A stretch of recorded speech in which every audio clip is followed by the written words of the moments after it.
माझे कुस्तीचे पैसे एकदा गेलते चोरीला. कसं आणि कधी झालं ते पुढे सांगते. आजच्या ब्रेकफास्टला बनवते मी ज्यूस आणि ॲव्होकाडो टोस्ट. ज्यूससाठी मी घेतले बीट, गाजर, आवळा, काकडी आणि थोडंसं आलं.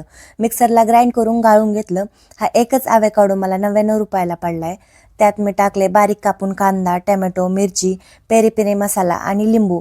हे सगळं मॅश करून त्याला तूप लावून ब्रेड दोन्ही बाजूनी भाजून घेतले आणि त्यासोबत खाल्लं. चला तर आता काय झालं ते चोरीचा विषय सांगते. खूप वर्ष झालं या गोष्टीला. आम्ही खूप लांब कुस्त्याला गेलतो. मी, पप्पा आणि आणखी एक मुलगी होती. टू व्हीलरवरती गेलतो. एकतर दोन्ही मैदानात छोटे होते आणि थोडेच पैसे मिळाले. रस्ता विचारायला का काहीतरी गेला. आम्ही एका छोट्या हॉटेलवरती थांबलेलो. एक माणूस आला आणि आम्हाला विचारलं कुठले आहेत काय. आम्ही पण त्याला रिप्लाय दिला.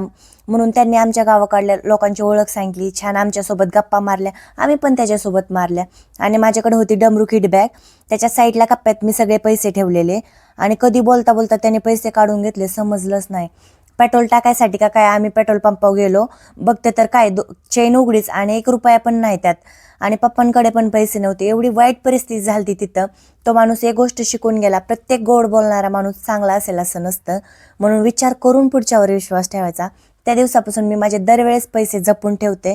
तर आज आहे आपल्या चॅलेंजचा 4th डे. तर सकाळी होत्या पायऱ्या, तिथलं काय मी शूट केलं नाही. संध्याकाळी असते जिम मारले आणि त्यानंतर रस्ता चढले आपलं चॅलेंज कंप्लीट करायला. आणि व्हिडिओ आवडला असेल तर तुमच्या बहिणीला फॉलो करा. भेटूया पुढच्या अशाच नवीन छान व्लॉगमध्ये. Thank you for watching. बाय.